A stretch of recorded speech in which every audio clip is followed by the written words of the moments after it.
Muy buen día a todos, chicos. Buen sábado. Vamos a empezar la primera sesión correspondiente al día de hoy, ya en cuestión de la tercera semana de este módulo. Ya la próxima semana, en la última sesión, nos vamos a estar poniendo de acuerdo para aplicar, en este caso, aplicar el mismo sábado más tarde la evaluación o más tardar el día domingo. Es para que ustedes lo vayan checando, en este caso, sus actividades para el próximo sábado. Les reitero, obviamente saben que terminamos a las 12:40 las sesiones y pues nos vamos a poner de acuerdo lo que diga la mayoría del grupo, o así que por votación unánime en esta cuestión, que todos se pongan de acuerdo para aplicar la evaluación final. Si la aplicamos el mismo día sábado, por la tarde, más tarde, tarde-noche, no hay ningún problema, o sería el día domingo más tardar. Ya no se puede dar más tiempo porque también tenemos de respetar, obviamente, los tiempos de administrativo para que los docentes entreguemos las calificaciones. Tuvieron también, obviamente, la cuestión de una tarea más, una investigación. Tienen ya dos investigaciones. Si nada más para los que estén pendientes en ese aspecto, pues ya es tiempo suficiente para los que no han entregado, ya es tiempo suficiente para que no se atrasen más en ese correspondiente a esas, obviamente, tareas o actividades que tengan todavía pendientes por cargar en su plataforma. Vamos a empezar, les voy a compartir pantalla, vamos a empezar los temas directamente ya relacionados a la materia. Recuerden poner su número por el chat de Zoom para que quede registrada su asistencia, de favor.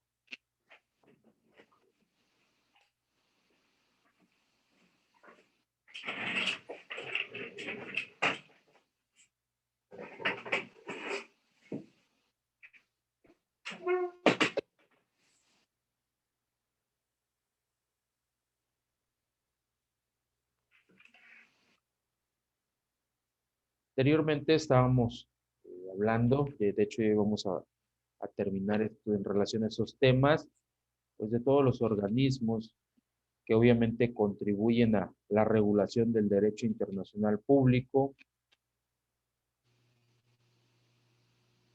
De hecho, había una actividad ahí también. De hecho, algunos ya han estado recibiendo sus notificaciones de cuánto van obteniendo de cada actividad.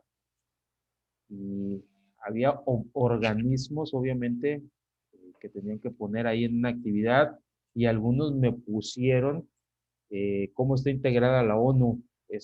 Obviamente, pues eso no es en relación a los organismos en sí.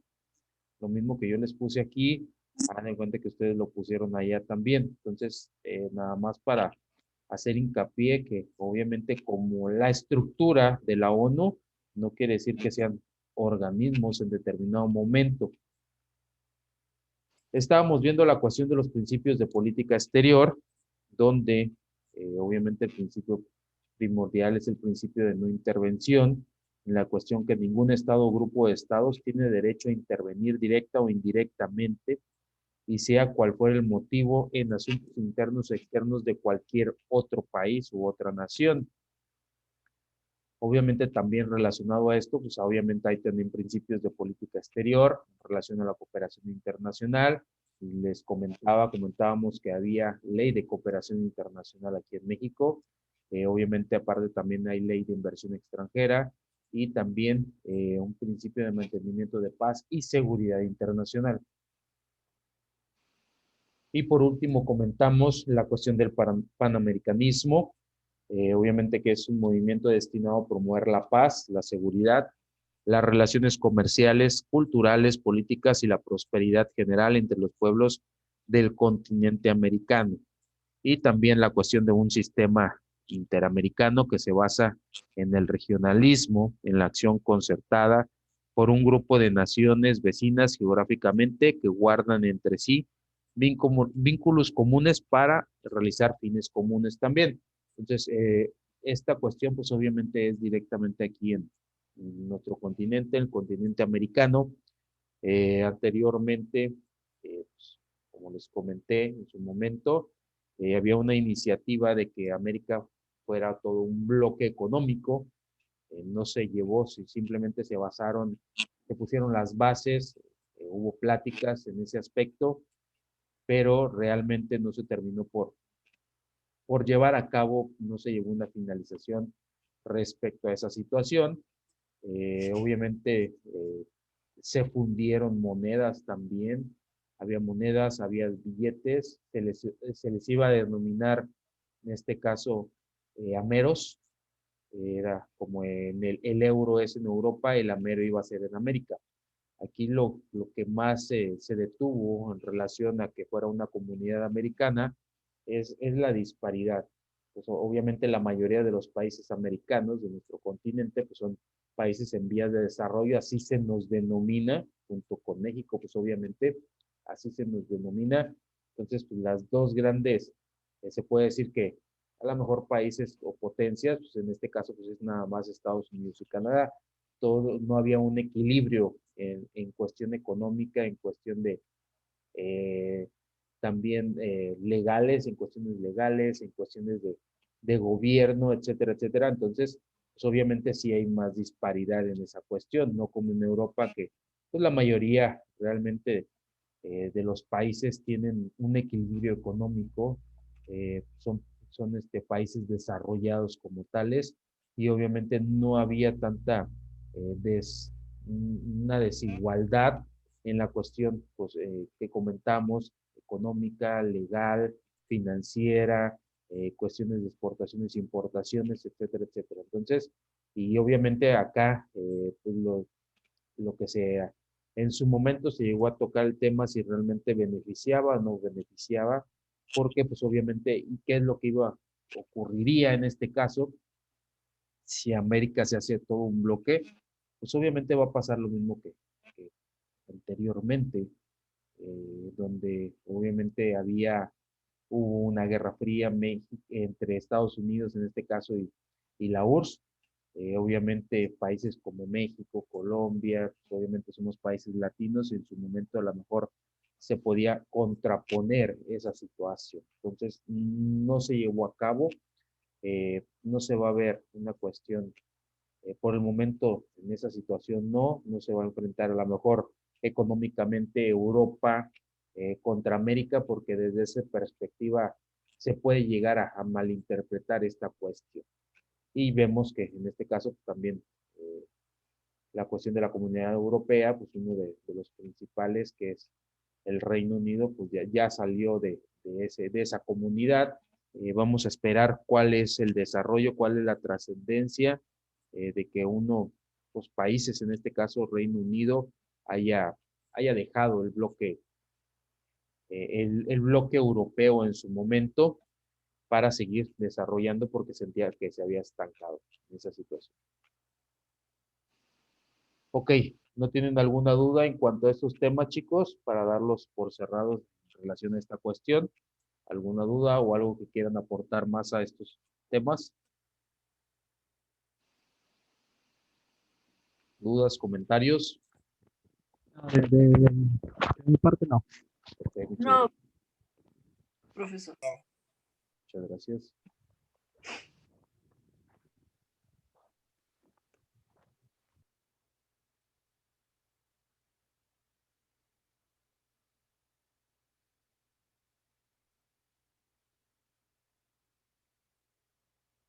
Anteriormente, entonces, ya vimos cómo se componen los diferentes organismos internacionales, cuáles pueden ser, el principal que es la ONU, y cómo es la estructura en este caso para intervenir o para regular cuestiones de derecho internacional público.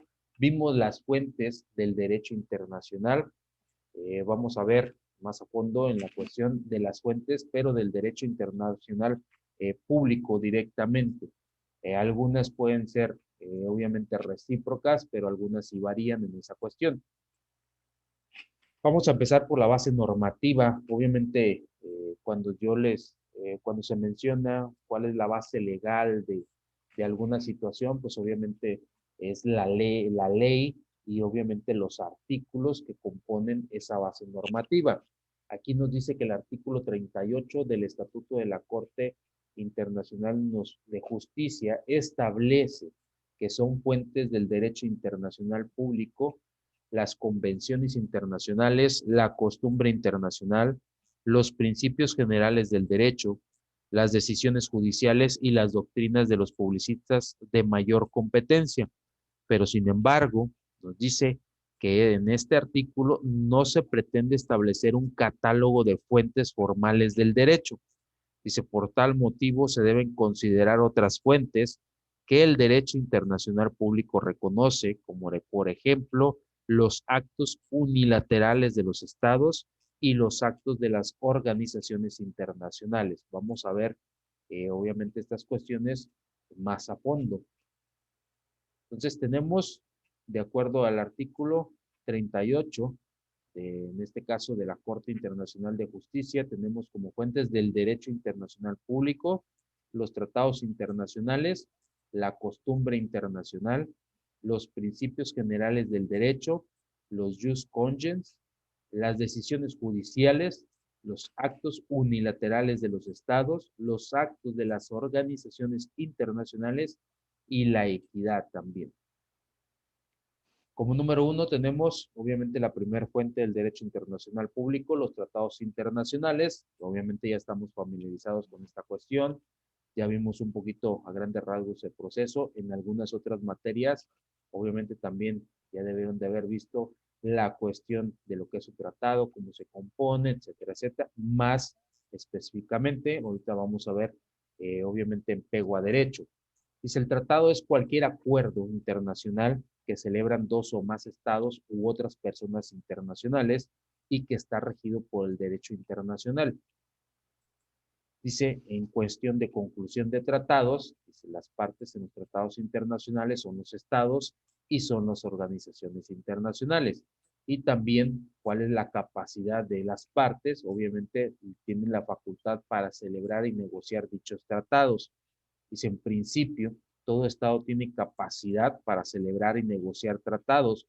Sin embargo, también cualquier Estado, por un tratado celebrado con otro, puede restringir su capacidad para celebrar y negociar tratados específicamente.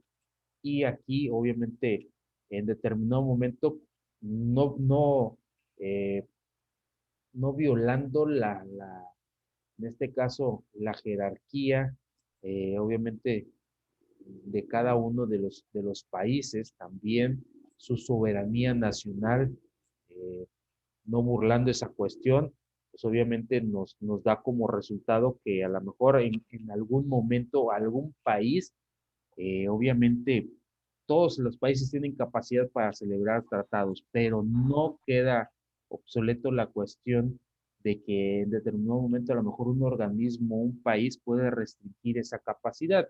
El más, no sé si ustedes recuerden algún país que haya bloqueado económicamente a otro país, por a lo mejor cuestiones regionales, cuestiones políticas, cuestiones de seguridad internacional. No sé si ustedes recuerdan un país que en determinado momento haya bloqueado económicamente a otro país, chicos. Maestro, Sí. a Corea del Norte lo tienen bloqueado varios países del mundo por las políticas económicas que ejerce sobre sus ciudadanos. Ok, correcto. Bueno, Exactamente, es sí, un ejemplo. licenciado, y Sí, en otro tiempo, pues Cuba fue uno de los países más afectados con ese tipo de bloqueos también. es correcto, Cuba. En la Esto es, actualidad está bloqueó también a Venezuela, ¿no? Sí, a Venezuela. es correcto. Venezuela. De los más representativos, yo creo, durante el paso del tiempo, ha sido el bloqueo cubano. A lo mejor Corea del Norte sí, en determinados momentos por algunos países, no por todos, como quiera sigue comercializando. En este caso, Venezuela, no tanto al CIA, digamos que a un 100%, pero sí en su momento también, cuando estuvo en el poder Hugo Chávez, pero sí de los más representativos en sí fue el bloqueo de Cuba por Estados Unidos. Obviamente no había relación comercial, y cuidado con los países que entablaran algún tipo de relación pues no a su vez nada más específicamente comercial, sino de ninguna índole, ni de apoyo de cooperación, ni de inversión extranjera, de ninguna índole. El único que medio intervenía en esa cuestión, pues era la URSS en su momento. Eh, Me imagino que deben de recordar a la URSS. Hoy en día, pues obviamente ya son estados y países libres y soberanos. Nada más lo que queda de representación de la URSS pues es Rusia, pero ya anteriormente pertenecían al bloque, pues, obviamente socialista. Entonces, por eso en determinado momento la URSS protegía o salvaguardaba la cuestión con Cuba. Recordemos que Cuba anteriormente era comunista, defendía la cuestión comunista y pues Estados Unidos, el principal país capitalista en el mundo, pues, bloqueaba esa situación. Más que nada, no por sus ciudadanos, y vamos a ver ese ejemplo de los ciudadanos más adelante, en una cuestión de responsabilidad también. No tanto por la ciudadanía, por el pueblo cubano, sino más que nada por el sistema de gobierno. Y obviamente quien estaba en el poder también, que era Fidel Castro. Entonces, pues Estados Unidos es la representación fidedigna de esta cuestión, que si un país tiene en su momento o la libertad de celebrar cualquier tratado, pero otro país en determinado momento puede restringir, no a ellos en su totalidad, pero sí a los demás países, pues obviamente pues negociar y poner un alto específico para esa cuestión. Y en determinado momento también estuvo así Venezuela. Obviamente no pueden intervenir en cuestiones de regulación económica, porque en su momento pues no se llevaron a cabo algún tipo de guerra o que el pueblo se sometiera. En determinado momento a lo mejor existían dictaduras, pero pues, no había un levantamiento, no había guerras internas, ni nada de esas situaciones. Entonces, por eso en determinada situación, pues obviamente no se puede violar la soberanía del país, en su momento tanto Cuba como como Cuba con Estados Unidos y Venezuela con algunos países del mundo. Entonces, pues, obviamente aquí en la situación de Venezuela lo que padecían era hambruna, estaban cerradas las fronteras, no les permitían comprar, pero tampoco satisfacían las necesidades. Obviamente internamente el país se arregló y pues siguió adelante, pero no había un tipo de levantamiento guerrillero que obviamente tirar fronteras o tomar el control en su momento del país, de la gobernatura del país como tal. Se dieron algunas cuestiones políticas, pero todo salvaguardando la integridad física de los ciudadanos también. Obviamente, pues esto sí afecta la cuestión de cada uno de esos países, pero pues en su momento no se permite intervenir en ninguna de esas cuestiones. Eh, Obviamente sabemos que al firmar tratados internacionales con los diferentes países, pues obviamente debe de traer beneficios unánimes para todos, no nada más se debe beneficiar a un país en su determinado momento como tal, pero pues sabemos que de antemano una cosa es pues la teoría y otra cosa es lo que se lleva a práctica. En esta cuestión de los tratados internacionales y de salvaguardar la soberanía de cada uno de los países y la integridad, obviamente, de sus ciudadanos. Obviamente vamos a recordar que los ciudadanos, en este caso de Cuba, pues emigraban a Estados Unidos. En este sentido, está más cerca la península de Yucatán de Cuba que Florida en Estados Unidos, pero ¿qué es lo que pasa? Más que nada la cuestión eh, pues de las aguas, sabemos que está el Golfo y después obviamente el Golfo desemboca en el océano. Entonces, eso es la cuestión, era más fácil que las corrientes al momento de salir de Cuba, una balsa, pues las corrientes obviamente los jalan hacia la Florida, aunque sea más cerquita, en este caso la península de Yucatán. Entonces, a ellos, pues, una vez que llegaban a Florida, pues que se les considera como refugiados, eh, refugiados en esa ecuación, refugiados internacionales, y qué es lo que pasa, pues obviamente Estados Unidos automáticamente les daba la ciudadanía. Hoy ya deben de realizar otro tipo de proceso porque no es la misma relación ya en cuestión de un bloqueo en sí con Cuba, eh, pero también tienen esa facilidad por la misma cuestión de pobreza. Recordemos que en los tratados, una de las cuestiones básicas de los tratados, de las bases de todos los tratados internacionales, es la cuestión de la hambruna y la cuestión de la esclavitud y la cuestión de salvaguardar, obviamente, la integridad, los derechos individuales de cada una de las personas, de los infantes, de las mujeres. Entonces, obviamente por eso se sigue considerando en determinado momento pues darle la ciudadanía como tal. Anteriormente era en automático, llegaban y pues obviamente se les otorgaba la ciudadanía. Otra de las cuestiones también, por ejemplo, Puerto Rico. Puerto Rico es un país independiente, pero está en este caso a la jurisdicción de Estados Unidos también. O sea, dependen en muchas cuestiones legales de Estados Unidos. Es un país independiente como tal, una isla independiente, pero obviamente está bajo salvaguardar la cuestión pues legal, la cuestión del desarrollo económico por parte de Estados Unidos. Profe, también por ahí cuando fue la situación de Muammar Gaddafi, también pues ahí hubo sanciones para Libia. Digo, casi en todo, cuando existen intervenciones y más los países petroleros, pues Estados Unidos en automático es el bloqueo, ¿no? De no le vendan armas, no le vendan municiones, no le vendan demás. Pero digo, ellos mismos se las venden, a final de cuentas. Sí, sí. Otro. De hecho, sí, automáticamente si algún país en su momento pues busca, en este caso, interferir con la paz mundial, pues obviamente los demás países y más los países miembros, como lo vimos anteriormente, que tienen, pues obviamente congregaron los inicios de la cuestión de la ONU y obviamente pues, hay países miembros importantes que tienen la cuestión a lo mejor de salvaguardar la paz internacionalmente, pero el que siempre toma la batuta sabemos que es Estados Unidos. Estados Unidos por lo regular siempre se va a ver inmiscuido en una cuestión de regulación a su forma de ver de la paz mundial.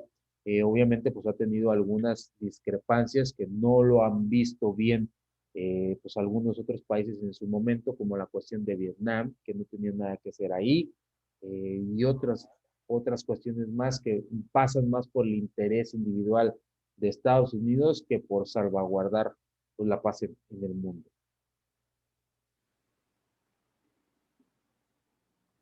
Porque dentro de este tema también nos dice cuál es el procedimiento para la conclusión de un tratado. Nos dice obviamente que es la negociación, la firma y la ratificación.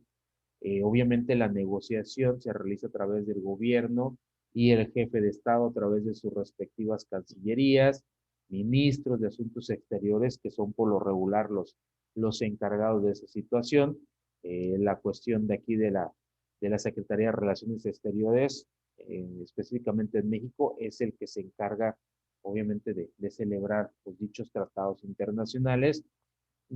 Personas, agentes diplomáticos que intervienen en determinado momento en la negociación del tratado. Obviamente los presidentes están monitoreando esa situación y están siendo informados también en determinado momento por las situaciones que se están negociando en los diferentes tratados internacionales. Después, pues viene la firma del tratado, ya se redacta, en este caso, se suscribe y se firma el tratado. Obviamente, pues ya se negociaron, ya se pusieron de acuerdo, ya establecieron las bases de dicho tratado, se firma el tratado y después viene la ratificación. Dice que es la aprobación de los resultados en la negociación. Obviamente, luego de que se negoció y se firmó el tratado a través del Poder Ejecutivo, este pasa a ser ratificado por cada uno de los parlamentos o por los ciudadanos a través del referéndum. Dice que para producir efectos internacionales, la ratificación debe ser comunicada a los estados interesados. Pero aquí también hay cuestiones donde lo vamos a ver también en otra fuente del derecho internacional. Hay estados, hay países que obviamente una vez que se firma un tratado, obviamente se negocia, se firma y se ratifica, entra automáticamente en validez, o sea, validez oficial en todo el país. Hay otros países que no. Uno de ellos es Reino Unido, por ejemplo, donde en automático no entra, tiene que hacer una transgresión, tiene que modificar la ley o en determinado momento hacer una nueva si no existe para que el tratado, obviamente ya estipulado, entre en vigencia, entre en vigor. No es en automático, más que nada en los países latinos, Estados Unidos, México, Canadá, pues Brasil, Argentina, etcétera, etcétera. Aquí, una vez que se firma el tratado, pues obviamente todas las cuestiones que estén en el tratado entran en automático como tal. Por eso hemos visto anteriormente la jerarquía de los tratados y una vez que se ratifica, que obviamente ya se ratificó, ya se publicó también, por ejemplo aquí para que un tratado internacional pues ya entre en vigor, lo único que lo realizan es pues lo manifiestan, lo publican en el Diario Oficial de la Federación, a partir de cuando entra en vigencia dicho tratado y automáticamente queda establecido jerárquicamente dentro de nuestro país. Hay otros países que se manejan diferente, pero es en automático. Entonces, entra en vigor el tratado y obviamente tiene más jerarquía que la misma constitución de cada uno de los países. Por ejemplo, en los aranceles habíamos visto que si en determinado momento una ley, una constitución, dice que se va a cobrar cierto arancel X y en el tratado pues dice que es menor, se debe respetar lo que dice el tratado. Obviamente por eso los tratados tienen más jerarquía en determinado momento que la cuestión de las constituciones de cada uno de los países. En, en contraposición a los países, obviamente, que les comenté, uno de ellos les comentaba que es Reino Unido, pues obviamente no entra en automático. Una vez que se firma, pues obviamente ya se checó, checan la diferencia, la disparidad que hay con sus leyes y se regula esa situación, obviamente ya que se modifica la ley, se suscribe como tal y ya se da a conocer al pueblo en este caso, no entra en automático, tienen que modificar las leyes. Si no hay una ley como tal que ratifique dicho tratado, pues se realiza, se propone la iniciativa y obviamente se espera hasta que se le dé luz verde, en este caso a la ley que está permitiendo la entrada de dicha regulación, dicha legislación en cuestión del tratado. Sí, en un caso, bueno, como un ejemplo, cuando entró el TEMEC se ratificó el 24 de abril con entrada en vigor el 1 de julio de 2020. Así es. Sí, fue el año pasado. Aquí en esta cuestión del Tratado de Libre Comercio que tenemos, obviamente, América del Norte, pues simplemente se ha ido renovando más que nada, actualizando. Pero es el mismo que se firmó desde 1994 con Carlos Salinas de Gortari. Simplemente, pues a lo mejor le llaman de otra denominación, pero es exactamente el mismo. En determinado momento, obviamente una vez que se firme, pues, obviamente tiene que cumplirse el tiempo para respetar, deben de respetarse los tiempos, los movimientos, pues ya se firmó. Pero una vez terminado el periodo, pues obviamente alguno de los países en determinado momento sí tiene toda la autonomía de decir, ¿sabes qué? Pues a mí no me conviene, yo ya no voy a ratificar el tratado, o sea, ya no es obligatorio. En este caso es obligatorio durante el periodo de tiempo establecido. Después se puede deslindar de esa situación, siempre y cuando, pues obviamente se haya firmado, se haya ratificado, se haya, todas las negociaciones llegaron a buen acuerdo y que sean por las personas, obviamente, en su momento determinadas, nominadas por el Poder Ejecutivo o por el país. Si en determinado momento el país desconoce y ratifica que las personas que estaban negociando no tenían jerarquía, pues obviamente se desconoce dicho tratado y se vuelve a negociar si en su determinado momento así se requiere. Pues debe de estar, los tratados deben de estar negociados por las personas adecuadas. Supongamos que a lo mejor en México el tratado, la negociación del tratado se inició con Peña Nieto, no se llegó a buen término. Realmente, supongamos que cuando entró López Obrador, las mismas personas que estaban en la Secretaría de Relaciones Exteriores hubieran seguido negociando, hubieran firmado, mientras López, en este caso López Obrador, no hubiera dicho nada no hubiera deslindado responsabilidades, se hubiera acatado igual el tratado. Pero él al momento de entrar en poder, pues, ¿sabes qué? Ya no son parte de la cuestión de la negociación del tratado, los desconocemos, se informa y esas personas por iniciativa propia hubieran seguido negociando, pues México hubiera dicho, ¿sabes qué? Esas personas no eran indicadas, yo no acato la cuestión del Tratado de Libre Comercio. Pero pues obviamente sabemos la cuestión esta, cómo se llevó la negociación entre López Obrador, designó una persona, si no mal recuerdo es Marcelo Ebrard, entonces llegó, obviamente llevó a buenos términos la cuestión de la negociación y se ratificó, obviamente se actualizó el tratado, nuevas cuestiones, nuevos regímenes, nuevos estatutos, etcétera, etcétera, y ya se negoció, llegó en términos, se firmó y se ratificó el tratado internacional nuevamente. ¿Alguna duda en cuestión a esta primer fuente, chicos? De mi parte no. Ok, muchas No, todo bien explicado. No. gracias.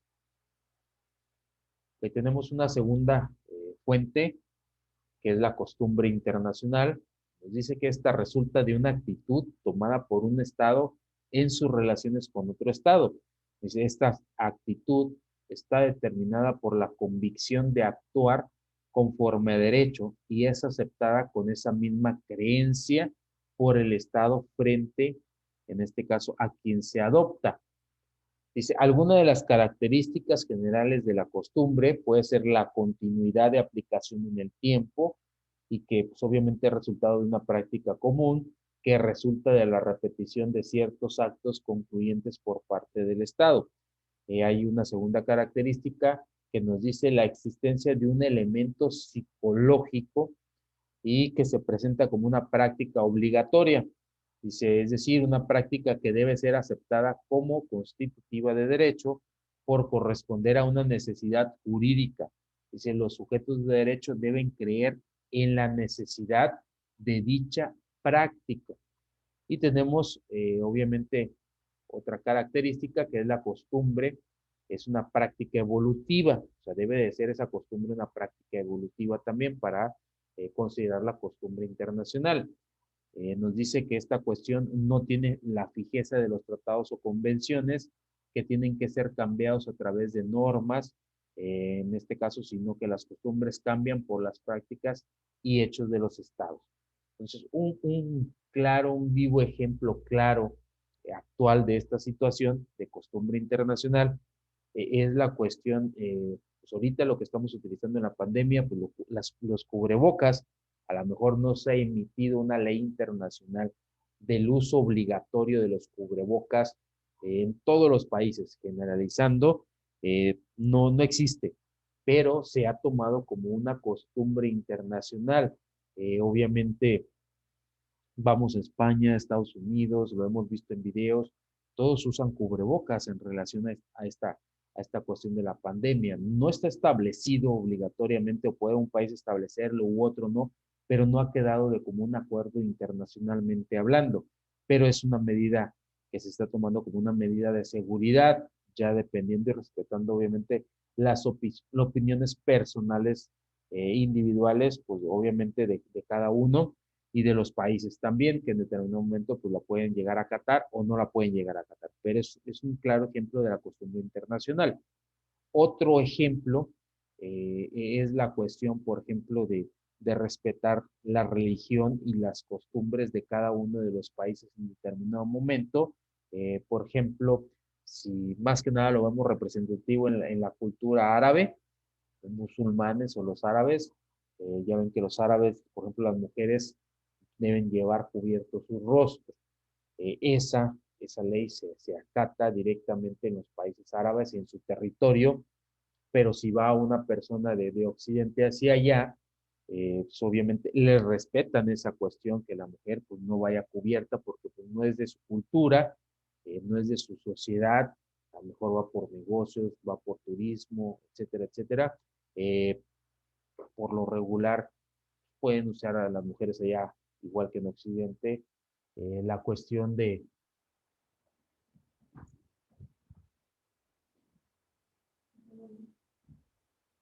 la cuestión de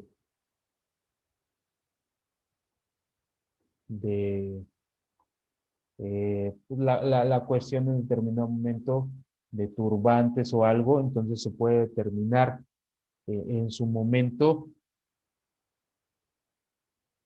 que no usen ese tipo de cuestiones.